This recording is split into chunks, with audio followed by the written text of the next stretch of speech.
नमस्कार मंडळी, आज मी तुम्हाला दाखवणार आहे शेवग्याच्या शेंगेचं कालवण। या अशा शेवग्याच्या शेंगा आहेत, सोलून घेतल्यात आणि आता आपण त्याचं कालवण बनवूया। तेल तापलेलं आहे, त्यामध्ये आपण थोडेसे जिरे घालून घेऊया, थोडासा लसूण, यात आपण शेवग्याच्या शेंगा टाकल्यात। आता त्यासाठी मी एकीकडे डाळ ही विजत ठेवलेली तुरीची, ती टाकूया। यात चवीनुसार थोडं मीठ घालूया आपण। आता तुम्ही म्हणाल शेवग्याच्या शेंगा आहे, मग त्याच्यामध्ये पावटा पण का?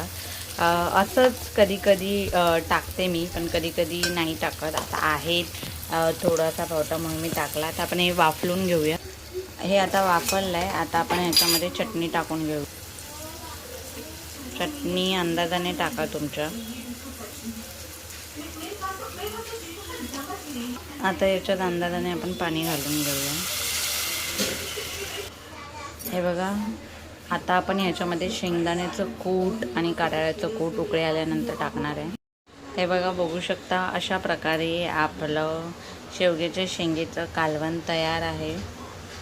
कसं वाटलं तुम्हाला मला नक्की सांगा, आणि प्लीज माझ्या चॅनेलला सबस्क्राईब करा। माझा व्हिडिओ जर तुमच्यापर्यंत पोहोचतोय तो थँक्यू सो मच।